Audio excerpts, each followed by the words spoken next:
They were crying. Not just whimpering, not squeaking like some baby animals do. It was full-throated, guttural crying. Desperate, high-pitched yowls that tore straight through the door and into my chest. It was just after 6 in the morning when I first heard them. I'd barely rolled out of bed. The coffee machine hadn't even finished its first cycle when I caught the sound. At first, I thought it was a raccoon or maybe even a coyote pup, until I opened the front door.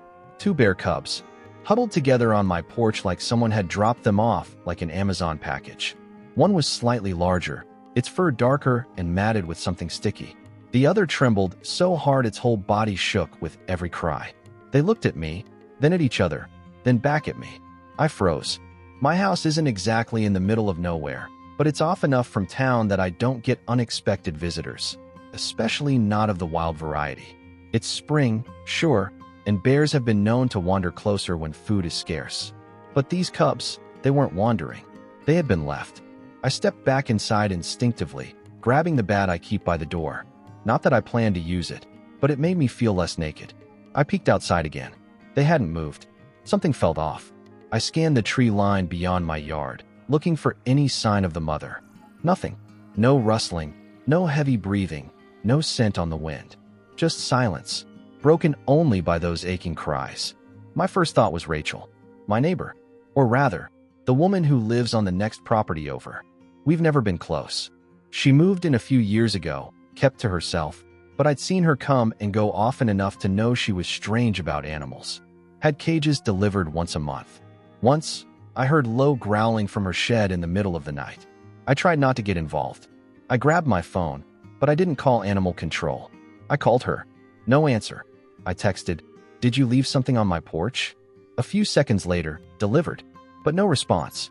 I exhaled hard and stepped out. The cubs flinched, but didn't run. They looked exhausted. I crouched down slowly, holding out my hand like I was greeting a nervous puppy. "Hey there," I said quietly. "Where's your mom, huh?" One of them sniffled. Actually sniffled, like a toddler trying not to cry. I couldn't just leave them there. I told myself I was only going to move them to the shed out back, just to give them shade. They didn't resist as I scooped them up one by one, though the bigger one whimpered when I lifted it. The shed was cool and dry. I spread out an old blanket and set them down. Then I stood there for a long moment, staring at them. What the hell am I doing? I closed the shed door behind me and went back inside to call animal services. But halfway through dialing, I stopped. Something didn't feel right. It wasn't just that they'd been abandoned. It was how. Someone had placed them carefully. They hadn't wandered here. That porch is 5 steps up. They hadn't climbed those stairs in that state. Someone put them there. Someone who didn't want to be seen. I ended the call and put my phone down. I had to know. So I walked the property line between my place and Rachel's. A soft trail of dirt and fallen pine needles stretched between us. There were prints. Not big adult bear ones. Human boots. Fresh. I followed them. Her back gate was open. Not wide, just a sliver. Enough to suggest haste. I pushed it open with my foot and stepped into her yard. Her car was gone. The garage door was half closed. The house looked still. Too still. I knocked. Waited. Knocked again. Nothing. So I walked around to the back. Her shed door was wide open. Inside, empty crates. Straw bedding. A half-eaten bag of dog food. Scratches on the walls. And a smell. That musky, sour smell of animal fear. I backed out slowly. Rachel didn't leave town. She ran. Back at home, I sat in the kitchen, the weight of it all pressing on my chest. I had 2 bear cubs in my shed. Possibly sick. Definitely abandoned. And my neighbor just vanished. I poured myself a glass of water. My hands shook. What was I supposed to do now? Outside, one of them cried again, and I realized I couldn't turn my back on them. Not now. Whatever Rachel had started, I was in it now. Like it or not. I didn't sleep that night. I couldn't. Every time I closed my eyes, I heard the crying again, echoing in my ears. The worst part? It had stopped hours ago. The cubs were asleep now, curled together like a single ball of fur on that worn-out blanket in the shed. But in my head, it kept playing. At first light, I made a decision. I couldn't just sit on this. I needed help. But not the kind that wore uniforms and carried tranquilizers. I needed someone who would actually care. So I drove to the only person I could think of, Dr. Henry Lawton, the town's retired vet. He lived just past the fire station in a crooked little house that leaned slightly to the left. I'd brought my old shepherd to him once, years ago, and I remembered his hands, steady, but his eyes were the real thing. The kind that had seen too much, but still hadn't given up. I knocked. Waited. After a minute, the door creaked open. "Well, I'll be damned," he said. "You're the Miller kid, right? Live out by the pines." "Yeah," I said. "And I'm in trouble." He didn't ask questions right away. Just opened the door wider and pointed to the kitchen. 10 minutes later, I told him everything. From the crying, to Rachel, to the open gate and the empty crates. He leaned back in his chair, exhaled slowly. "2 cubs." I nodded. "Alone. They've been abandoned. Or left." He rubbed his chin. "How long you think they've been without their mother?" "I don't know. A day? Maybe more. One of them won't even stand upright." He got quiet, then stood. "All right, let's go." The drive back felt longer than it was. Henry didn't say much, just stared out the window like he was assembling a 1,000-piece puzzle in his head. When we got to the shed, I opened the door slowly. They were awake. The smaller one sat up and looked straight at us, blinking in the sunlight. The bigger one stayed curled, breathing slow, uneven. Henry crouched without saying a word and studied them for a full minute. "This one's dehydrated," he murmured. "Other one's weak, but better." He opened his satchel and pulled out a small flashlight and gloves. "You been feeding them?" I gave them some goat's milk. It's all I had. Better than nothing. "You got Pedialyte?" "No." "We'll get some. And baby cereal, if you can. Bananas, too. Mashed." I nodded, still half in shock. Henry finished checking the smaller cub, then turned to me. "This is bad," he said, "but not hopeless. That should have made me feel better. It didn't. Why do you think she left them here?" I asked. He looked down at the cubs, then back at me. "Because she couldn't live with herself if she let them die in her shed. Even monsters have moments of guilt." I wasn't sure if he meant Rachel was a monster, or if he was just talking. After Henry left, I drove to the pharmacy in town. Bought the Pedialyte, the cereal, the bananas. The cashier raised an eyebrow, and I muttered something about a sick raccoon. Back home, I blended the mix and carried it out in 2 shallow bowls. They didn't hesitate. Even the weaker one lifted its head and dragged itself toward the food. I watched them eat, and something inside me shifted. They weren't just scared animals anymore. They were mine, or at least my responsibility. Later that afternoon, I stood in my driveway, looking across the property line toward Rachel's house. Still quiet, still empty. I thought about going back in, seeing if I missed anything. But I stopped myself. I didn't want to know more. Not yet. That night, Henry called. "Listen," he said, "you need to be careful. If someone finds out you're harboring wildlife, there could be consequences. Big ones. I know. Do you? I'm not turning them in. Not until I know they're going to be okay."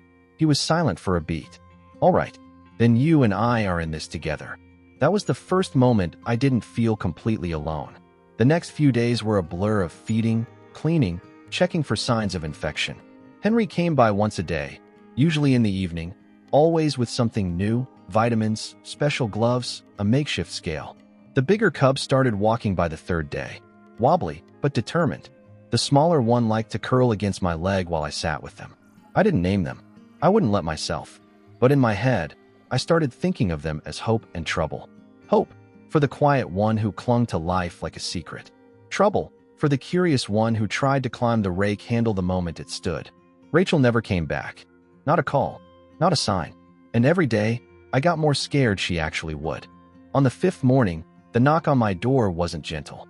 It was the kind that makes your stomach drop before you even reach the handle. 3 quick pounds, sharp and deliberate. I opened the door to find a man and woman on the porch, both wearing navy jackets with the seal of the state wildlife department. The man spoke first. "Mr. Miller? I'm Officer Garrison. This is Agent Brooks. We received a report of wildlife being harbored on your property." My throat closed. "I think there's been a mistake," I said, instinctively stepping halfway out the door to block the view. Brooks didn't smile. She looked like she was already bored of the conversation. Garrison, though, was more casual. "Mind if we take a quick look around? Do you have a warrant?" He raised his eyebrows. "No, sir. But you refusing entry doesn't help your case." I swallowed hard. "I have chickens," I said. "They get loud sometimes. Could be what someone heard." Brooks finally spoke. "We'll be back with paperwork if needed.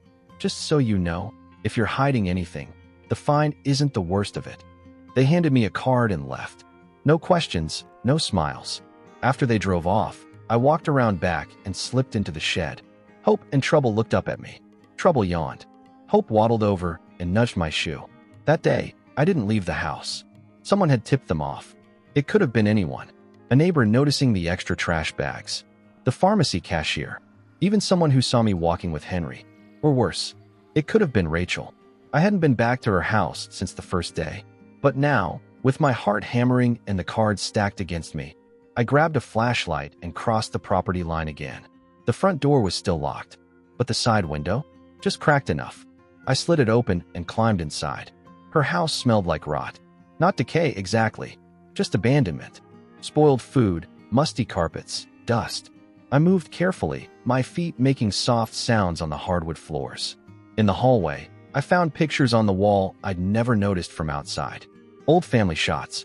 A little girl with a golden retriever. A man in uniform. Then nothing after that. I moved toward the back. The shed had been empty, but something told me I hadn't seen it all. Sure enough, behind a stack of old feed bags, I noticed something. A seam in the wall. I pressed. It gave. A false panel. Behind it, a narrow staircase.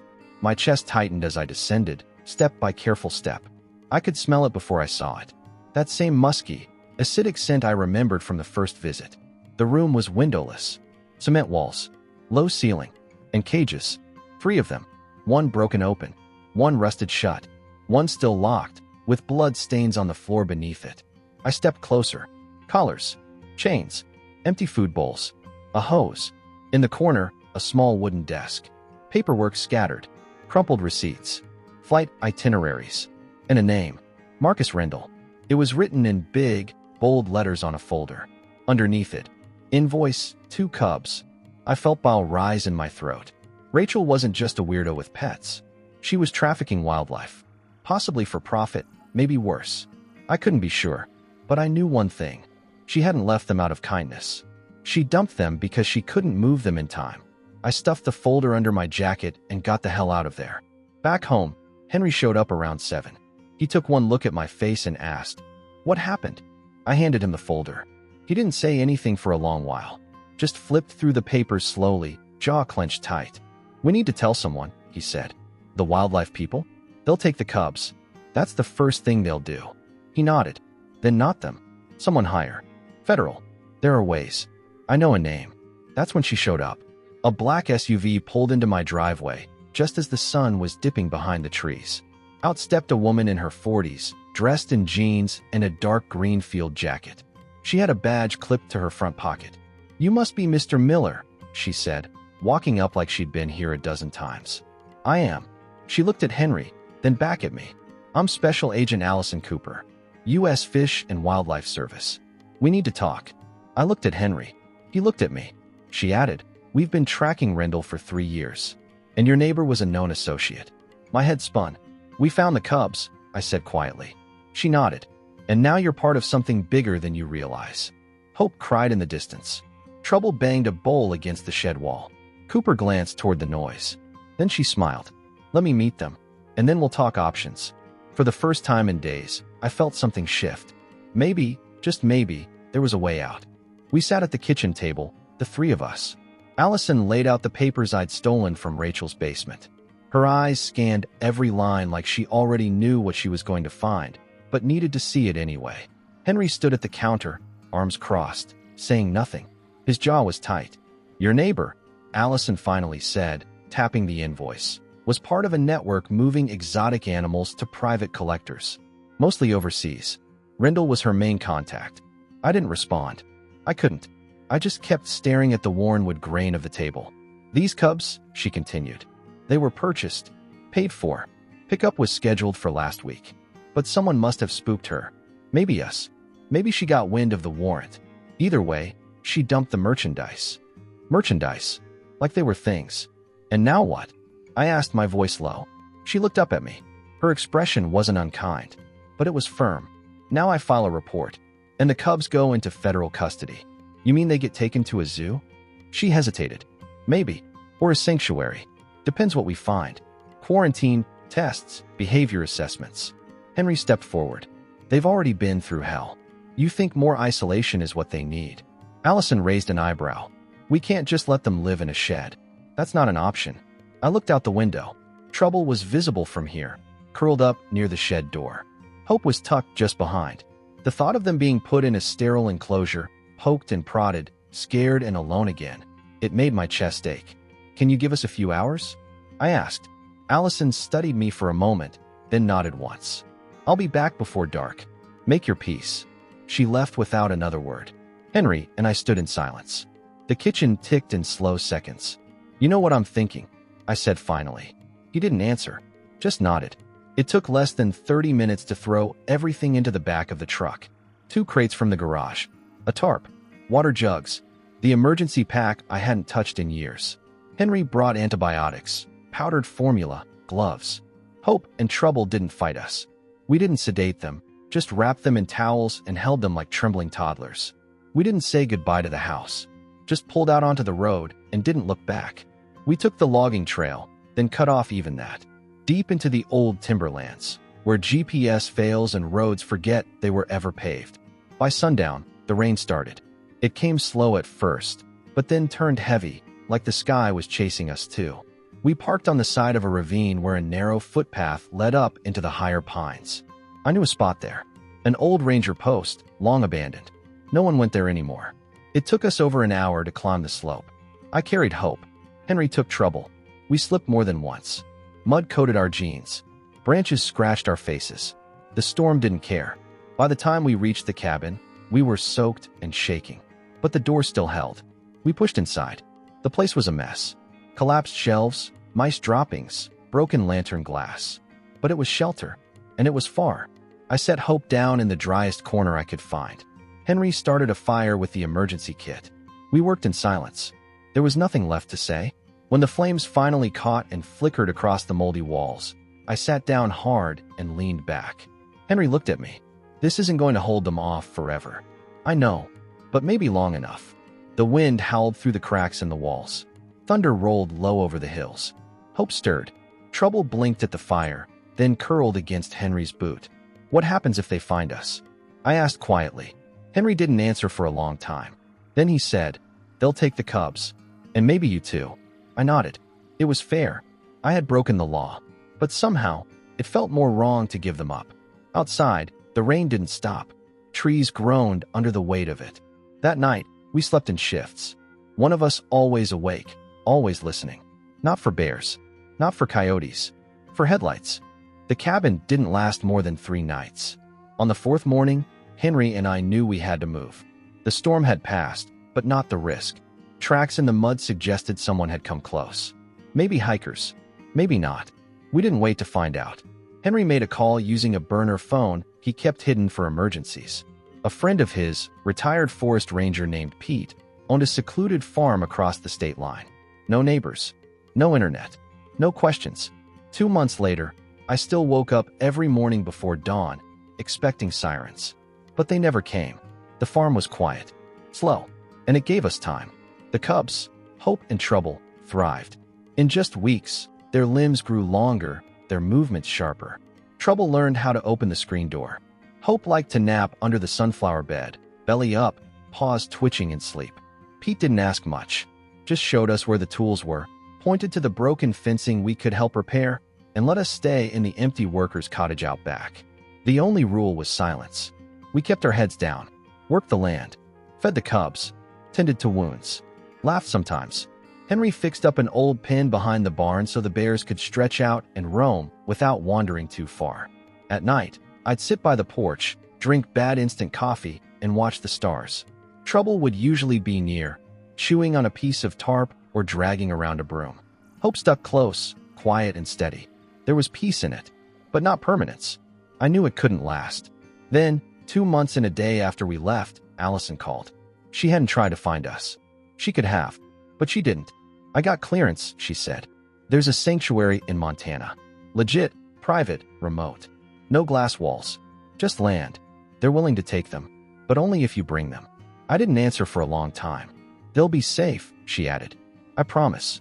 When I hung up, Henry was already watching me from across the yard. It's time, isn't it? I nodded. The drive took 14 hours. We left before sunrise, the truck packed light. Hope and Trouble rode in the back, in two separate crates lined with old blankets. They didn't like it. Cried at first, then just watched. Through small holes in the crate walls, I could see their eyes. They didn't blink much, just stared like they knew something was changing. We stopped twice, once for gas, once to let them out into a fenced clearing behind a rest stop. Hope sniffed the air like it was new. Trouble ran in circles until he tired himself out. When we arrived, the gate was already open. The sanctuary wasn't like I expected. No tourists, no signs, just open land, stretching into the foothills. A few low buildings tucked behind tree lines. Tall fences that didn't look like cages. Allison waited near the barn. She didn't smile until she saw them. "They made it," she said, her voice soft. We unloaded the crates slowly. The handlers moved with practiced calm. No sudden movements. No loud voices. Hope was first. She stepped out, then stopped, looked at me. I knelt, placed my palm against the dirt. She walked over, leaned into my hand, and stayed there. Trouble came second. Older. He barreled out like a rocket, then paused when he didn't see me immediately. When he did, he ran straight into my knees. I laughed and nearly cried at the same time. Allison let us have a few minutes. Then it was time. The handlers guided them up the hill toward the open enclosure.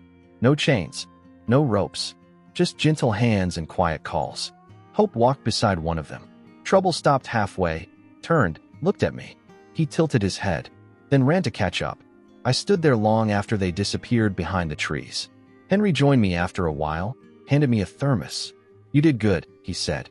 I didn't answer, because it didn't feel like something I did. It felt like something that had been given to me. A test I never asked for. A weight I didn't know I could carry. But in carrying it, something in me changed. Allison walked over later with a form to sign. Final release. Legal confirmation. End of the line. I signed it without reading. Before we left, I walked to the edge of the hill one more time. I could hear them faintly. Rustling. Playful growls. A low thump. And then silence. Hope came out first. Just a glimpse, between the trunks. She didn't come close. Just stood there. Then Trouble appeared beside her. He leaned his body into hers, and together, they turned back. I raised my hand. Trouble looked back one more time. And then they were gone. Two lives I never expected. But somehow, the best thing I've ever done.